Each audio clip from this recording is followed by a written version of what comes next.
به نام خداوند بزرگ 18مین برنامه رویداد خدمت بیننده های گرامی تقدیم میکنیم.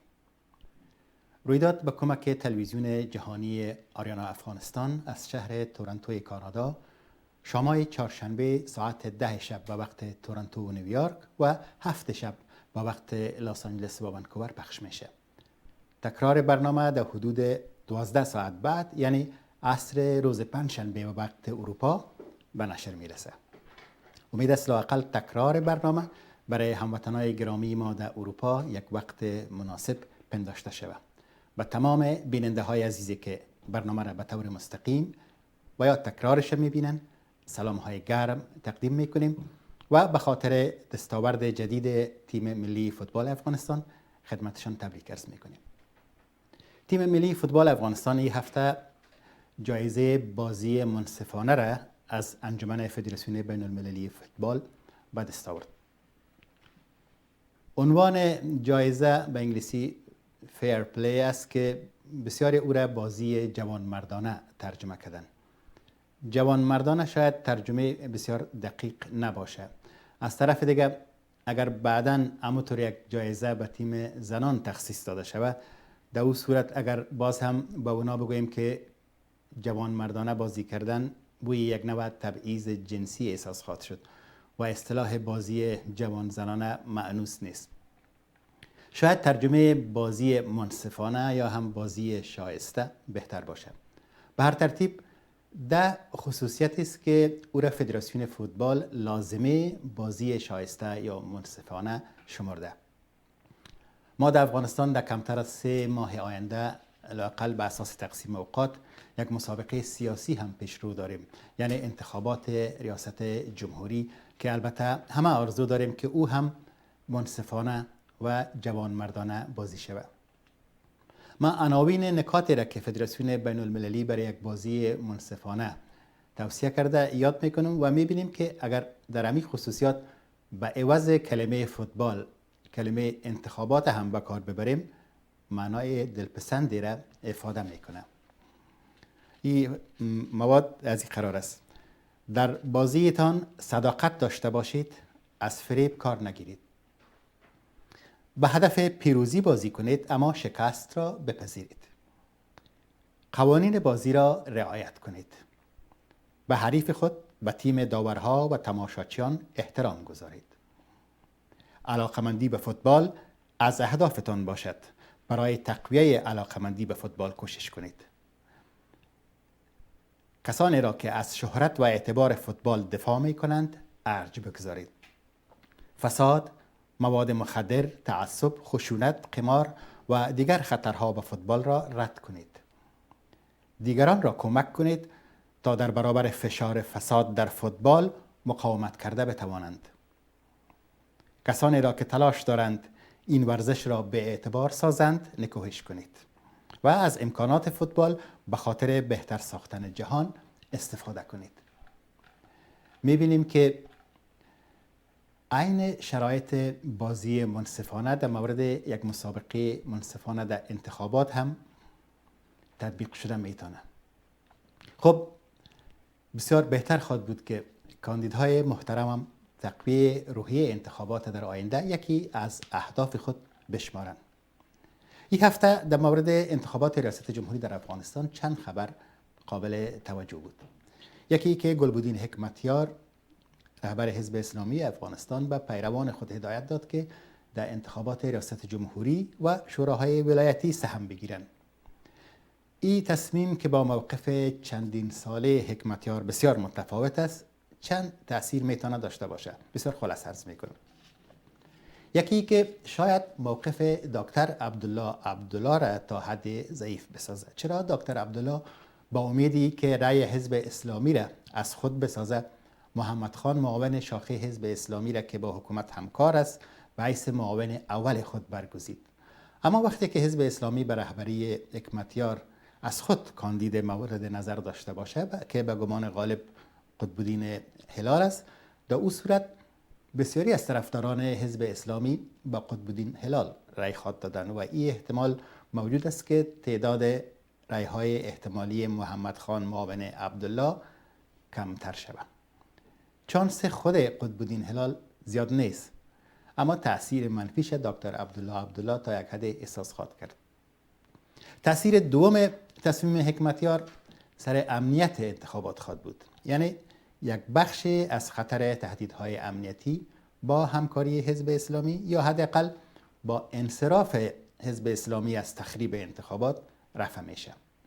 شاید همین دلیل باشه که حکومت افغانستان این هفته پیش از اعلان تصمیم حکمتیار در راپور امنیتی که به کمیسیون انتخابات عرضه کرد، یک تصویر بسیار خوشبینانه را در مورد انتخابات ترسیم کرد. تأثیر دیگه موقف حزب اسلامی خواهد بود که روابط حزب اسلامی با طالبان خرابتر خواهد شد. حزب اسلامی در گذشته هم گفته بود که یگانه وجه اشتراک نظرشان با طالبان تقاضای هر دو جانب در مورد خروج قوای خارجی از افغانستان است. یعنی در دیگر موارد توافق نظرشان کم است. اما حال در همین مورد هم توافق دیده نمیشه، چرا به اساس تصمیم جدید حزب اسلامی پیش از خروج قوای خارجی اونا در انتخابات سهم میگیرن. گلبدین حکمتیار چرا این تصمیم گرفت؟ جنبه های زیادی داره. اگر قرار باشه که در یک جمله گفته شود، به صورت عموم بازی های گرم پیش از خروج عساکر خارجی ادامه داره تا هر کسی جای مناسب بعد از خروج عساکر خارجی از افغانستان در کشور بگیره یا به اصطلاح جر کنه. شاید حزب اسلامی میدانه که کرسی ریاست جمهوری از اونا نمیشه، اما برای ای که اعضایشان در شوراهای ولایتی گزیده شوند و از او طریق به مشران و جرگرها پیدا کنند و در تصویب قوانین نقش داشته باشند، از اهدافشان باشه. به هر ترتیب موضوع بحث هنوزم انتخابات است. از راپور این هفته حکومت افغانستان درباره امنیت مناطق در انتخابات یاد کردیم. این راپور ولو اگر همکاری حزب اسلامی هم در نظر داشته باشد، بسیار خوشبینانه طرح شده. مثلا مناطق ارزگان و قندهار جاهای مورد تهدید قلمداد نشده، اما مناطق مثل بادغیس، غور و کاپیسا از محلات خوانده شده که بعضی از حوزه ها با خطر مواجه خواهد بود. در ارزگان و قندهار حزب اسلامی نفوذ نداره، در اون مناطق نفوذ طالبان زیاد است. اما ای که حکومت در این مورد خاطر جمع به نظر میرسه، یک احتمال ضعیف ای است که حکومت امیدوار باشه و یا امیدوار ساخته شده باشه که طالبان انتخابات اخلال نمیکنن. اما احتمال قوی تری است که راپور امنیتی یک اساس درست نداشته باشه و جدی گرفته نشده باشه و سزاوار جدی گرفتن هم نباشه. اگر مردم اینطور گفته ها را جدی نمیگیرن، تا حدی قابل درک است چرا گفته های حکومت و گفته های خود آقای کرزی همواره در اینطور موارد در حالت تغییر بوده.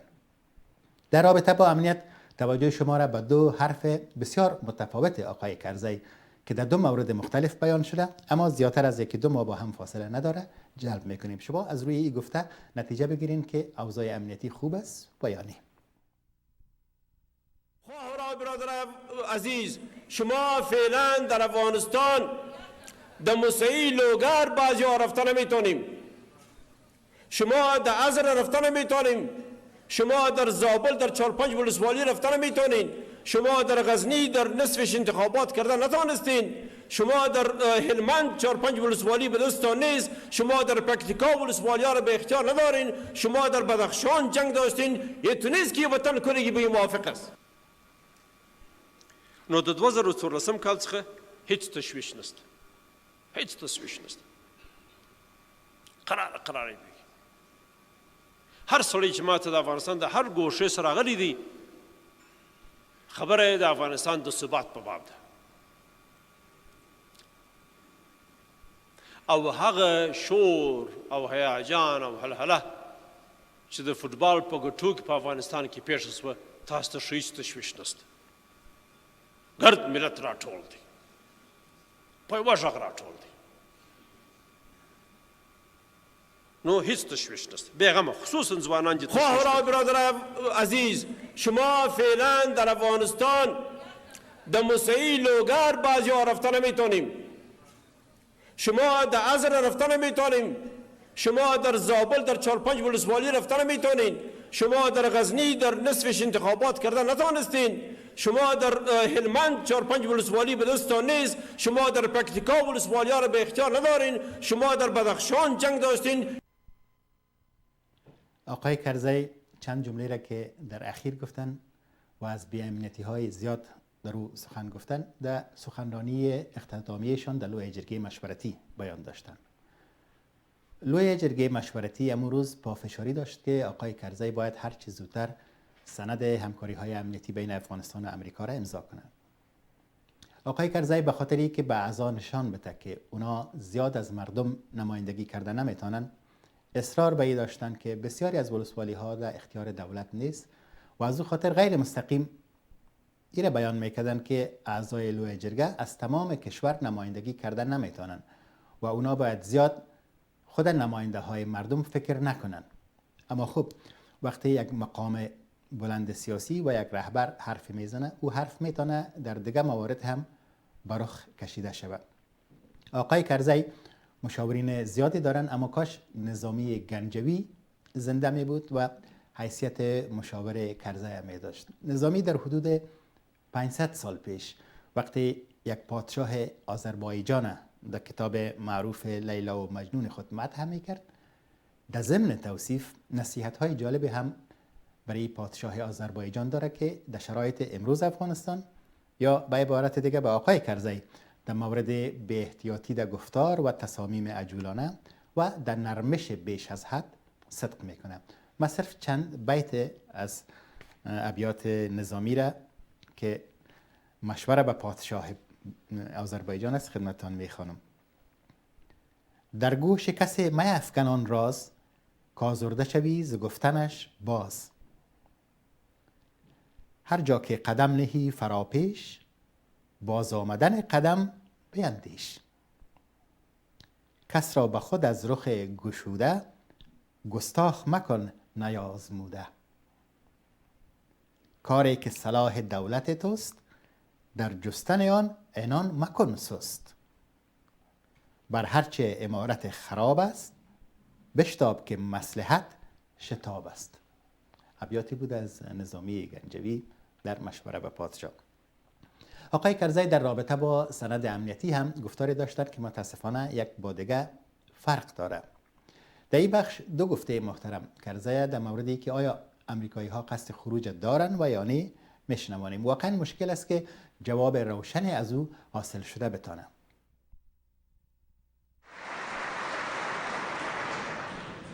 او برک چند روز آمده پس میره و خوشبختانه زود میره. تشویقش کردیم بسیار که زود برای.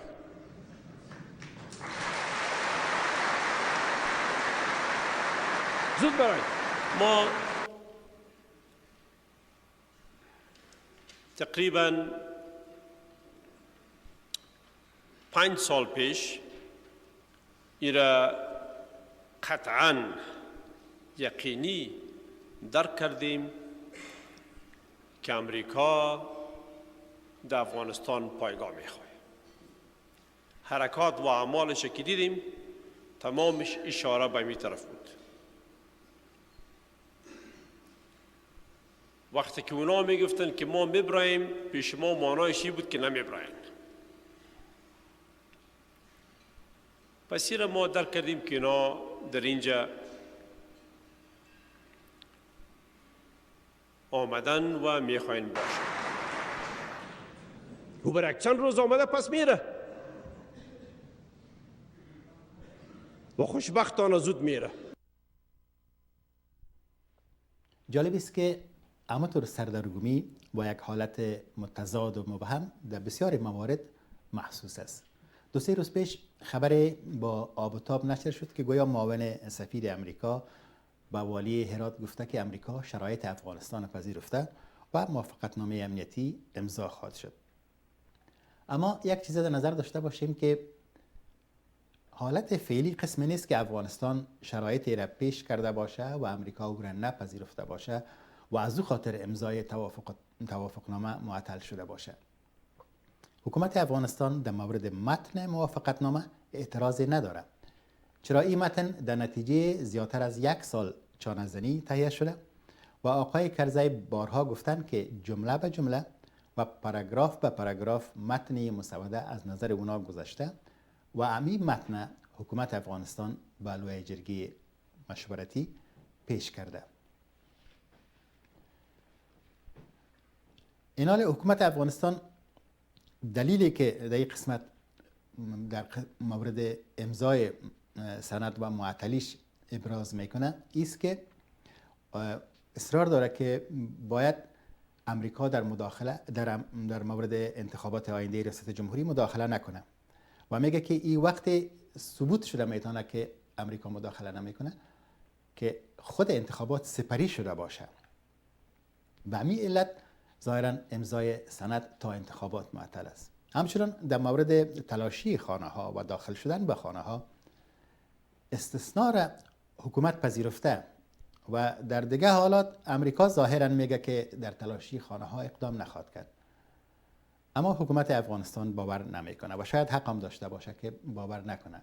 حالا اگر گزارش داده شود که امریکا شرایط افغانستان پذیرفت، مفهومی نداره، معلوم نیست که کدام شرایط. اگر امریکا شرایط برای مذاکره طالبان با حکومت افغانستان مؤثر ساخته باشه، البته این میتونه یک پیشرفت دایره پنداشته شود و این هفته گزارش های هم نشر شد که در او گفته شده بود که مذاکره یک دو عضو کابینه حکومت افغانستان با طالبان در یک محلی در خلیج صورت گرفته، اما آوردن صلح که زیادتر منظور مساعد ساختن زمینه مذاکره با طالبان است، یگانه شرط حکومت افغانستان در قسمت نیست. از طرف دیگر شرایط افغانستان در حال تغییر است. این هفته سخنگوی ریاست جمهوری یک شرط دیگر اضافه ساخته، اما من نشنیدم که کس او باره تبصره کرده باشه. سخنگوی ریاست جمهوری گفت که لوی جرگه رهایی زندانیان گوانتانامو و زندانیان طالب در پاکستان تقاضا کرده و این باید عملی شود. موضوع زندانیان در پاکستان تازه است. البته مهم در این مورد شرایط پشت پرده است و بعید نیست که در شرایط پشت پرده انکشاف رخ داده باشه. فکر میشه شرط اصلی آقای کرزی و همچنان منظور حامد کرزی از تعهد عدم مداخله در انتخابات است که کاندید مورد نظر کرزی برنده شود و نقش به حامد کرزی در حکومت آینده هم داده شود. و همونطور که در برنامه هفته قبل به عرض رساندم، بعید نیست که امریکا به این نقطه برسه که همین شرط که در واقع شرط اصلی حامد کرزی برای امضای سند است بپذیره. امروز نشریه فارن پالیسی یعنی سیاست خارجی که یک نشریه مهم در امریکاست، مقاله را نشر کرد که زیاد شکل مشوره به حکومت امریکا را داره و امکان داره تا حد نظر حکومت امریکا را انعکاس بده. در این مقاله نوشته شده که تمام 11 کاندید ریاست جمهوری در افغانستان طرفدار موافقتنامه با امریکا هستند و هیچ کدام از اینا تجزیه افغانستان نمیخواهند. یعنی که بگذارین اگر کرزی مداخله هم کنه باکی نداره. و بعد در مقاله غیر مستقیم گفته شده که عیبی نداره اگر کرزی نقشی هم در حکومت آینده داشته باشه. علائمی به نظر میرسه که امکان داره شرایط به طرف عموتر تفاهم پیش بره. موضوع حملات شبانه و شرایط مثلی که در مورد تلاشی و دیگر موارد از طرف آقای کرزی یاد میشه شاید روپوش و بهانه باشه تا شرط اصلی. اگر آقای کرزی واقعا از حملات شبانه آزرده باشن، این حملات عساکر برطانوی هم میکنن، عساکر دیگر کشورها هم میکنن، اما در هر فرصتی که برابر شده آقای کرزی از او کشورها ستایش کرده. من باید ندارم که بار آقای کرزی مثلا از بریتانیا یا از آلمان در مورد فعالیت‌های نظامیشان انتقاد کرده باشه. در ارتباط با سند همکاری امنیتی بین افغانستان و امریکا و مشکلاتش، امروز تعدادی از فعالین اجتماعی و اعضای بعضی نهادهای مدنی در کابل گرد همایی داشتند و از حامد کرزی خواستند که سند همکاری‌های امنیتی بین افغانستان و امریکا را هر چه زودتر امضا کنند.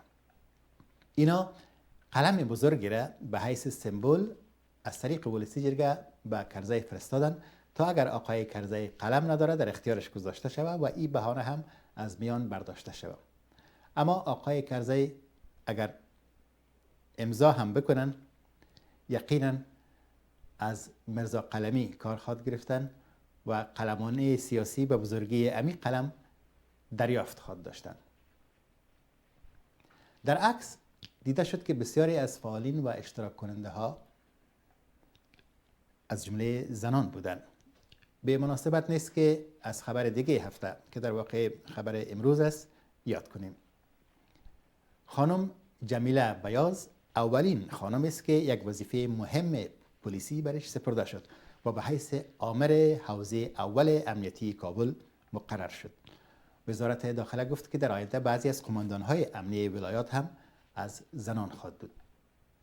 بعضی ها تقرر زنان به پست‌های مهم سمبولیک و بی تاثیر می‌خوانند، اما این اقدامات اگر سمبولیک هم باشه تأثیر خود در مورد ای که ذهنیت‌های منفی درباره توانایی زنان کمتر خواهد ساخت، این تأثیر محسوس خواهد بود و کار زنان در پست‌های مهم سطح آگاهی در مورد این توانایی را طبعا افزایش میده. بعضی ها انتقادشانی می باشه که چرا به زنان پست‌های مهم داده نمیشه، اما وقتی که این پست‌ها داده میشه انتقاد بعداً این می باشه که این پست‌ها سمبولیک است. خب اقدامات عملی که تأثیر مستقیم سر وضع زندگی زنان در سراسر کشور داشته باشه خب طبعا بسیار خوب است، اما به این معنا نیست که اطر مقرری ها باید صورت نگیره. زنان هم در ساحه فعالیت‌های اجتماعی، هم در امور امنیتی و عسکری و هم در ساحه هنر و آوازخوانی و تمثیل درخشش‌های زیادی در این اواخر داشتند.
برنامه رویداد از تلویزیون آریانا افغانستان میشنوین و تماشا میکنین. این برنامه در تورنتو به همکاری تکنیکی داوود احمدی پیش برده میشه. یک بیننده گرامی در پیام فیسبوک خود سوالی را پرسیدن و خواستن که نامشان گرفته نشه. اونا خودشان مقاله های خوبی نوشته میکنن و من فکر نمیکنم که جوابی که عرض میکنم برشان تازگی داشته باشه و یا اونا نیازی برای جواب در این موضوع داشته باشن.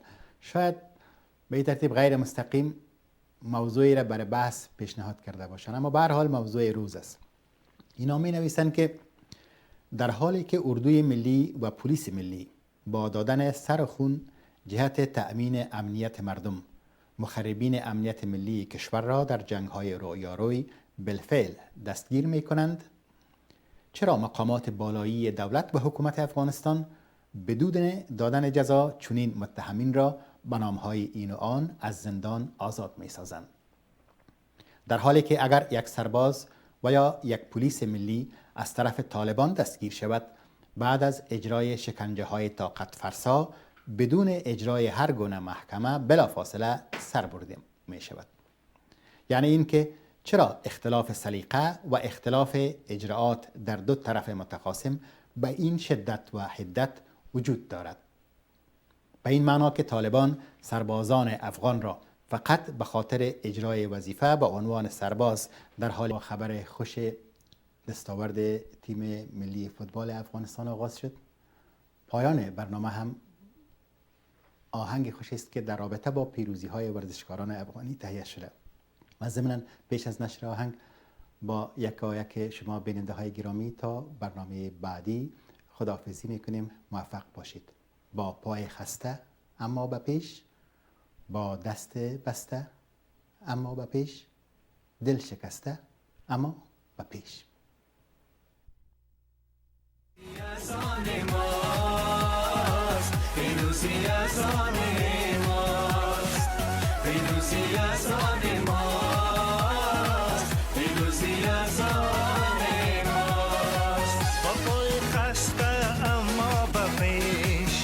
دست بسته اما به پیش، با عزم محکم اما درست، دلها شکسته اما به پیش. پیروزی از آن ماست، پیروزی از آن ماست، پیروزی از آن ماست، پیروزی از آن ماست. افغانستان، افغانستان، افغانستان، افغانستان.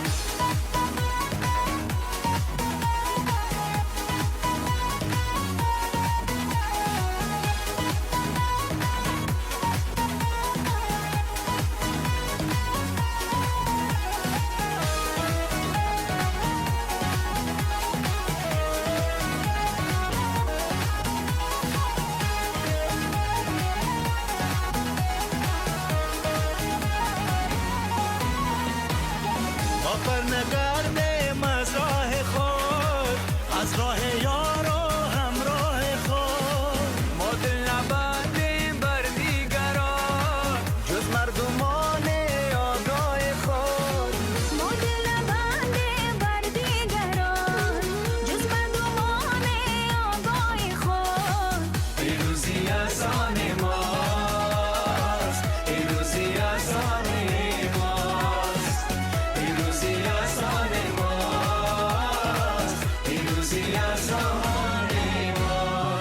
Afghanistan, Afghanistan, Afghanistan, Afghanistan,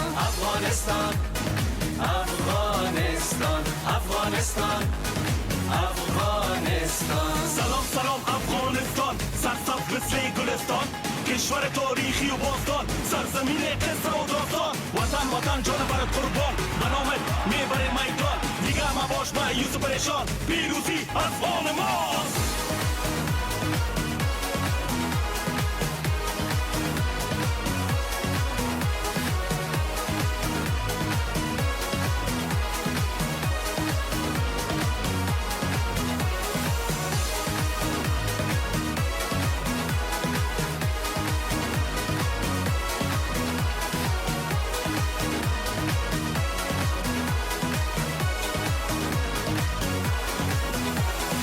Afghanistan, Afghanistan, Afghanistan, Afghanistan, Afghanistan, Afghanistan, Afghanistan, Afghanistan.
که هیچ جرم و جنایتی را هم مرتکب نشده باشند بعد از دستگیری به قتل میرسانند. و بالمقابل دولت افغانستان طالبانی را که عملا از انتحار و انفجار و همچنان بعد از کشتار سربازان افغان و بین المللی بالفعل دستگیر شده اند از حبس رها می سازند. جملاتی بود که از طریق فیسبوک دریافت کردیم و به این ترتیب سوال مطرح شده بود. ما خدمت این بیننده محترم و تمام بیننده های گرامی که در این موضوع علاقه میگیرن، چون مسئله روز است، شاید علاقمندی به این وجود داشته باشه، عرایضی دارم. بیننده گرامی، ما با شما موافق هستم که در دستگاه حکومت و قضا اول شیوه تعیین مجازات قابل تجدید نظر است و مطلوب نیست، و دوم اگر مجازات مناسب تعیین شد باز تطبیق مجازات در موارد زیاد ناتکمیل میمانه و عملی نمیشه. به عبارت دیگه در مورد برخورد دولت این اعتراض زیاد شنیدن شده که به صورت کل تقریبا در تمام موارد، در مورد عدالت اجتماعی و انتقالی و دیگر موارد و به شمول این مورد، به صورت کل فرهنگ معافیت وجود داره. اما در این حالی که این روش قابل اعتراض است، این هم باید داشته باشیم که در این مورد همچنان قاطعیت ناسنجیده و بیغور و یا زیاده روی در قاطعیت هم یک تخطی است. همین هفته یک ویدیو را من از قوای امنیتی افغان هم دیدم که جسد یک طالبی را که شاید قصد حمله داشته یک موتر با خود بر روی زمین کش میکرد. این عمل با امو اندازه قابل نکوهش است که اعمال طالبان باید نکوهش کنیم. اما به صورت عموم همونطوری که شما گفتین برخورد دولت روی هم رفته زیادتر از حد لازم در دیگه موارد نرمش نشان داده. از طرف دیگه در طرف مقابل دولت هم که عمدتاً جناح طالبان گفته میشه، در بسیار موارد فرهنگ شکنجه و قتل زندانیان مسلط است، چیزی که اونا نه تنها انکار نمیکنن بلکه در معرض دید عامه هم قصدن قرار میتن تا به فکر خودشان مایه عبرت دیگران شود. و ما و شما ویدیوهای شب با کراهت میبینیم که با هیچ معیار انسانی و افغانی و همچنان با هیچ معیار اسلامی سازگاری نداره. و اما در موردی که چرا شیوه مجازات حکومت با شیوه مجازات طالبان فرق داره، باید عرض کنم که ضرور هم نیست که هر دو یکسان برخورد کنن و یک شیوه داشته باشند. به عبارت دیگه دولت با طالبان در یک سطح قرار نداره و باید در اینطور موارد خود با اونا به اصطلاح برابر نسازه. اول خب مجازات نباید به اساس شیوه انتقام و به اصطلاح عمل بالمثل استوار باشه و دوم انتقام یک قربانی را از یک شخص دیگه یا یک قربانی دیگه گرفتن اصولا درست نیست و به قرن حاضر تعلق نداره.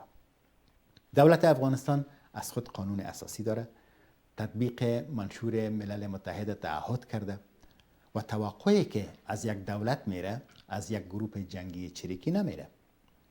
ملل متحد همه ساله به خاطر مبارزه با این گروه با دوام ماموریت نظامی قوای خارجی در افغانستان رأی داده که به معنای دوام مبارزه با طالبان است، در حالی که ملل متحد از حکومت حامد کرزی به حیث عضو خود حمایت میکنه.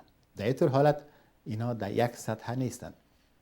در موردی که چرا حکومت کرزی اینطور یک نرمش غیر عادی را در برابر طالبان در پیش گرفته، در برنامه پیشتر مطلب مفصلی داشتیم و در موردی که چرا طالبان این قسم برخورد دارن، اول خب این برخورد است که نباید داشته باشند و در عمل جواب مختصر شاید این باشه که اینطور گروپ ها اگر امکان خشونت از پیششان گرفته شود بقایشان مورد سوال قرار میگیره. درست است که مردم از دولت و حکومت افغانستان روی هم رفته بسیار ناراض هستند، اما اگر ترسی از طالبان نباشه مردم طالبان هم حداقل در بسیاری از قریه ها راه نمیتن. ولی وقتی مردم در قریه ببینن که مثلا کارمند یا همکار دولت سرش ظالمانه بریده شده، از تنش جدا شده و در سینهش گذاشته شده و خطی هم نوشته شده که هر کس مثل این شخص رفتار کنه به همونطور سرنوشت دچار میشه، او وقت است که ترس و وحشت از اونا پیش مردم پیدا میشه و جرأت مقاومت در برابر طالبان از بین میره. خب البته تشریح دقیقی که چرا طالبان در برابر اسیران اینطور یک روش دارن در یکی دو جمله بیان نمیشه و نظر هر کس طبعا فرق میکنه و ضمناً باز هم میگم که کسی باید به صورت مشخص و دقیق و بسیار وسیع روی تو یک موضوع کار کنه و بیایه و از نتیجه تحقیق خود بیان کنه. در غیر از او اگر چیزی گفته میشه تکرار جملاتی است که بیننده های گرامی همیشه شنیدن و نباید او را تکرار کنیم. بر ترتیب تا جایی که به موضوعات روز ارتباط میگیره، این روزها موضوع رها شدن صدها زندانی از زندان بگرام سر و صدای زیادی را به میان آورده. در این مورد اعتراضها زیادتر روی این نکته استوار است که به خصوص در مورد رهایی متهمین جدی امکان دارد در آینده هم اونا مرتکب جنایت شوند. باید یک محکمه حکم کنه در مورد رهاییشان و یک کمیسیون عادی که توسط رئیس جمهور موظف شده اونا نباید و نمیتونن جای قضا را بگیرن. این یک اعتراض قابل غور است و درست است، اما در پهلویش این را هم باید در نظر بگیریم که بندی های زندان بگرام به اساس سیستم قضایی که پلیس و څارنوالی و محکمه در او دخیل باشند گرفتار نشدن. اونا در حالت جنگ توسط قوای امریکایی گرفتار شدن، یعنی گرفتاری اونا هم به اساس قانون صورت نگرفته و به اساس اصطلاحات حقوقی من فکر میکنم که کاربرد کلمه زندان و زندانی هم در موردشان دقیق نیست. اونا توقیف شدن و در توقیف خانه بودن. مقامات امریکایی باید اسناد اتهام اونا را و مدارک جرمشان به حکومت افغانستان بسپارند. این هم انصافانه نیست که جرم مشخص نباشه و صرف حکم شود که زندانی بودن اینا بهتر است از آزاد بودنشان. این انصاف نیست. اما اگر مدارک وجود داشته باشه به هیچ صورت باید نادیده گرفته نشه و حکومت هم طبعا نباید از رهایی زندانیان به حیث یک وسیله بهره برداری سیاسی یا نشان دادن زور و خشم خود استفاده کنه. یعنی همونطوری که یک انسان نباید به خاطر ملحوظات و بهره برداری سیاسی توقیف شود، به همین ترتیب از یک شخص توقیف شده هم نباید به حیث یک وسیله فشار و رفع عقده و یا هم وسیله با عنوان رشوت سیاسی یک طرفه و به نتیجه به طالبان استفاده شود. به عبارت دیگر از زندانی ها باید به حیث گروگان استفاده نشه که شرایط دیده اونا مورد معامله قرار بگیرن یا محبوس نگه داشته شوند و یا اگر مجرم هم بودن مطابق به شرایط سیاسی رها شوند. به هر ترتیب باز هم در این ارتباط یک انکشاف دیگه هم است که وقتی صحبت روی این موضوعات میشه او هم از نظر دور نمیمانه. در 2 هفته گذشته سرنوشت یک دختر 9 ساله یا 10 ساله در ولایت هلمند از اخبار روز است و خبرهای مربوط به سرنوشت آینده دختر با دلچسپی از طرف رسانه ها دنبال میشه. این دختر به اساس اظهارات خودش توسط برادرش با استفاده از زور مجبور ساخته شده که واسکت انتحاری به تن کنه. اما دخترک با وجودی که برادرش به او گفته که انفجار واسکت برش ضرری نمیرسانه، ولی او موضوع را درک کرده و به جایی که خود در برابر پست نظامی انفجار بده، شب در بیرون پست خوابیده و پلیس بعداً متوجه شده و به ماموریت آورده این دختره. خب هنوز مراحل اول است و این یک قضیه پیچیده است، یعنی ناممکن نیست که بعدها حرفای دیگه در این مورد سر بیرون کنه. از او خاطر مشکل است که با اطمینان و با قاطعیت در این قسمت سخن بزنیم. حرفای ما البته تعالی به اساس گزارش‌هایی است که این هفته در این مورد انتشار یافته. حکومت کابل گفته که روی این موضوع غور میکنه که در صورت به دست آوردن ضمانت از طرف خانواده دخترک به خانوادهش سپرده شود. اما گفته می شود که خود دخترک که اسپوگمای نام داره گریه و زاری میکنه که اگر به خانوادهش تسلیم داده شود باز هم مجبور ساخته خواهد شد که واسکت انتحاری به تن کنه. قضیه این دخترک و سوالهایی که در این رابطه مطرح است هم به مسئله چگونگی برخورد با زندانیان ارتباط میگیره و هم به مسئله خشونت در برابر زنان. در همین ارتباط یک خاطره شخصی خودم ما به اجازهتان خدمت شما عرض میکنم. با ای که ما پیش خود عهد کردیم که در برنامه تلویزیونی در باره خود زیاد حرف نزنم، اما این خاطره در ارتباط موضوع است. در سالهای آخر سلطنت مرحوم ظاهرشاه پدر مرحوم ما مسئولیت ولایت کنر را به عهده داشت. یک روزی که از کار به خانه آمد بسیار ناراحت بود. وقتی که دلیلش پرسیدیم قصه کرد که امروز یک خانم مدت زندانش پوره شده بود و بسیار با صدای بلند گریه میکرد و فریاد میزد که مرا از حبس رها نکنین، به مجرد که داخل خانه شوم خانواده مرا به قتل میرسانه. مادر مرحوم پیشنهاد کرد که تا موضوع حل میشه این خانم در خانه ما باشه، اما پدرم در جواب گفت که چون این خانم از یک طرف جوان است و از طرف دیگر بسیار زیباست، او را از محبس به خانه شخصی خود آوردن واضح است که صدها نوع شایعه و بدگمانی را به وجود میاره و گفت که از اقارب و بزرگان و از ملک قریه که در نزدیک شار بود ضمانت خط گرفته که اگر کوچکترین آسیبی به این خانم برسه اونا مسئولش خواد باشن و غیر از او گفت که هیچ کار دیگه امکان نداشت.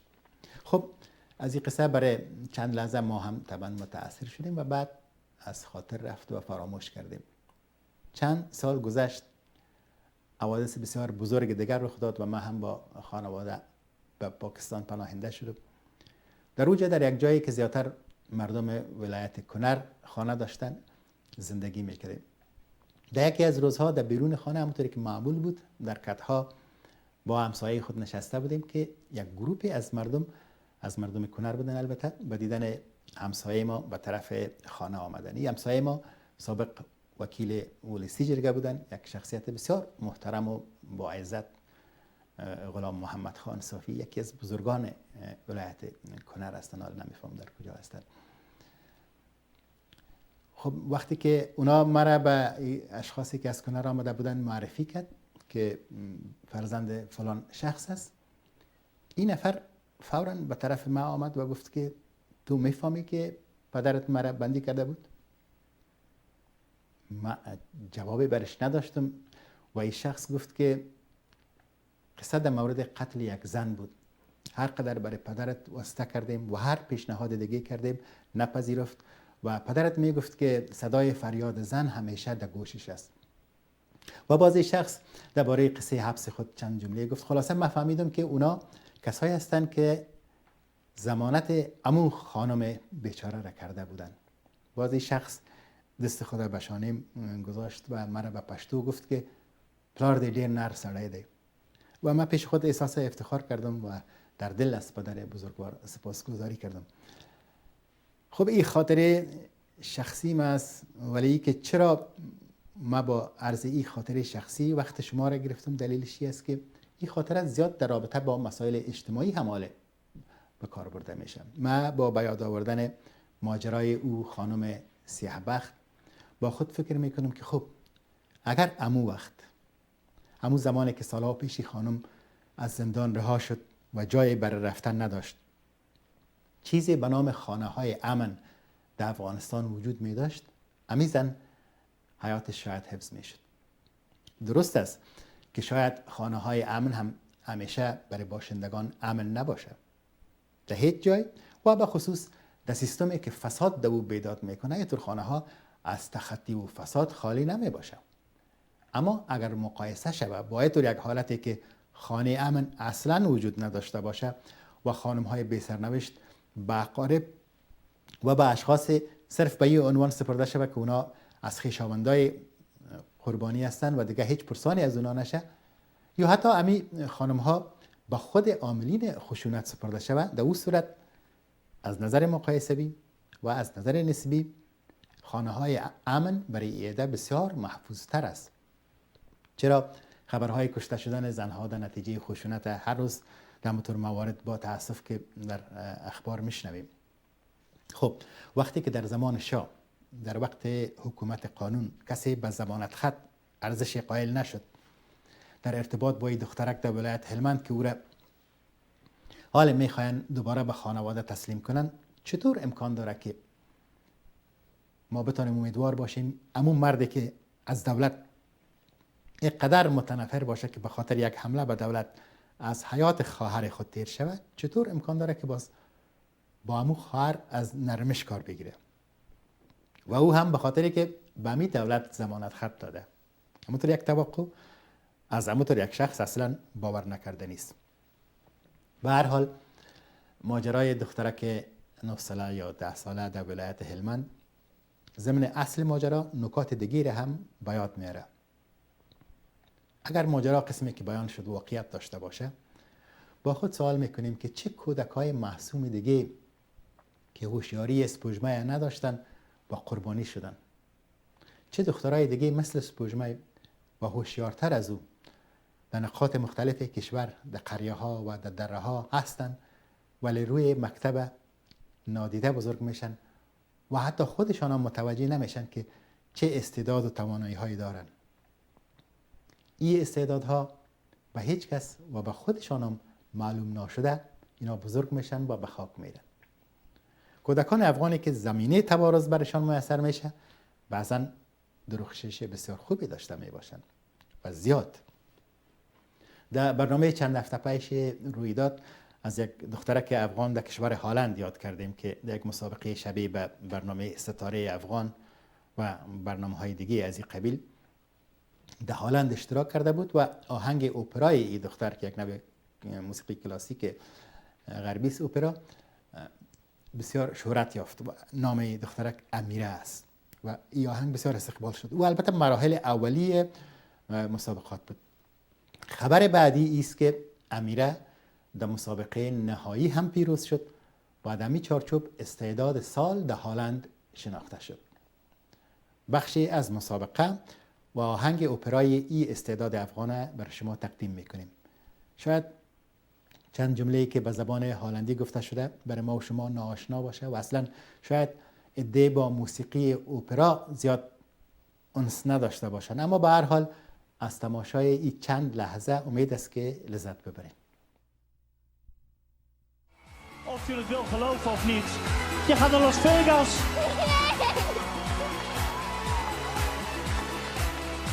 En terwijl alle artiesten van vanavond het podium beklimmen, kun je hem even vasthouden, dankjewel.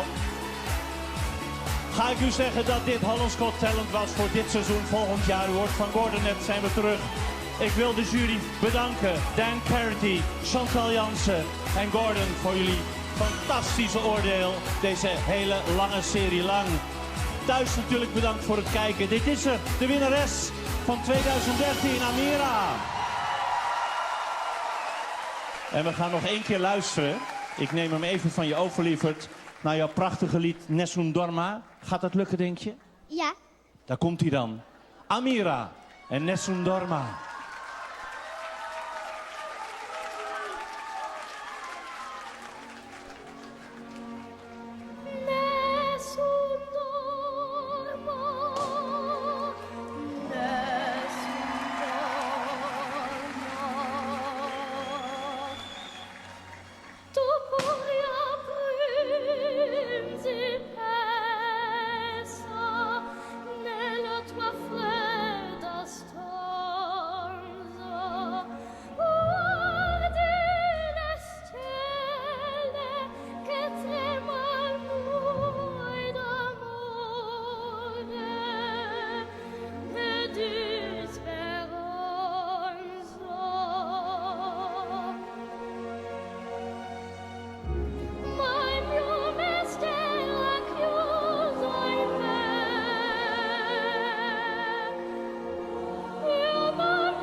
واقعا استعداد بسیار درخشانی داره و حال برای چند لحظه یک پارچه دیگر خدمت شما تقدیم میکنیم که کاملا و از هر جهت در نقطه مقابل قرار داره. این دختره که با استعداد در یک کشور پیشرفته غربی در یکی از برنامه‌های معتبر در سطح کشور هنرنمایی کرد و از امکانات مختلف تکنولوژی پیشرفته هم در او استفاده شد.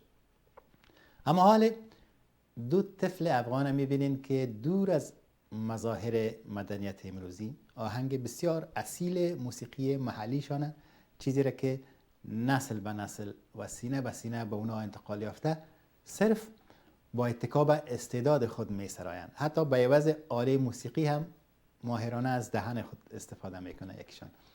آهنگ به شیوه غیر مسلکی ثبت شده و بعضی صحنه ها و آوازهایی است که در پارچه های فنی نمی باشه و باید نمی بود. امید است که خورده نگیرین.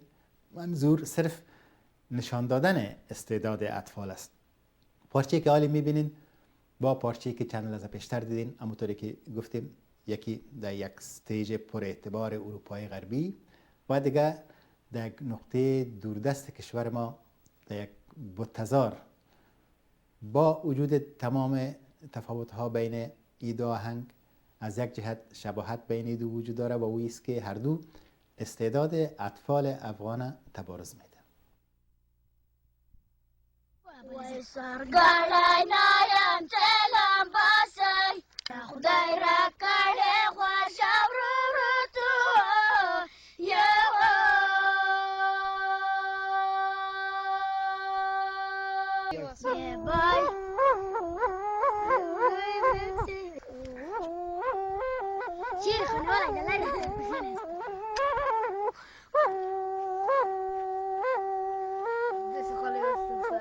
دلای بایر جان جوان گایم رقصای باش پاپا کوار که بالغ رتر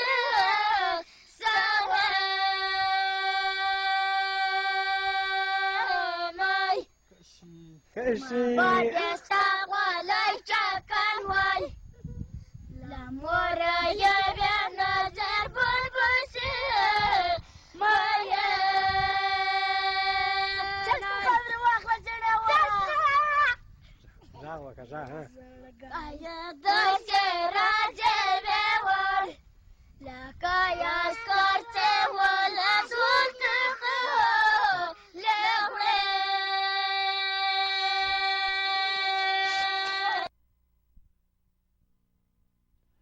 خب حرف از استعداد اطفال و خردسالای افغان شد.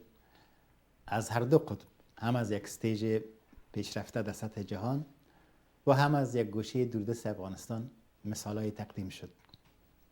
وقتی به ساعت نگاه میکنم مطالب مفصل تری را که با خود داریم او را شاید نتانیم بگنجانیم.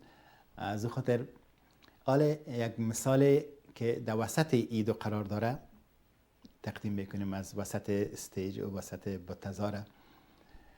و یک ارکستر محلی هرات سالها پیش در رادیو تلویزیون افغانستان آهنگی را با آواز یک هنرمند خردسال ثبت کرد.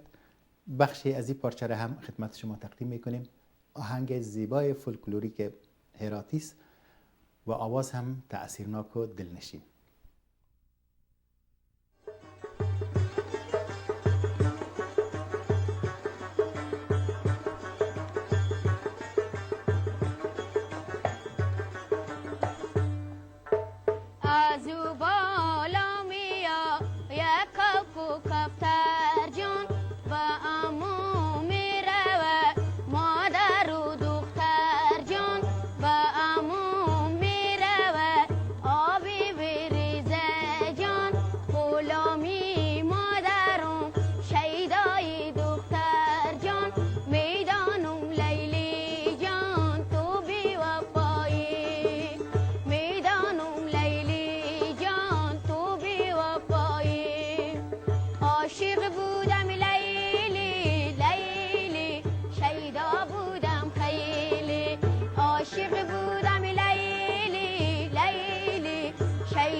برنامه رویداد تماشا میکنین.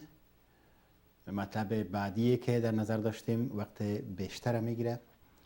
از او صرف نظر میکنیم. برنامه امشب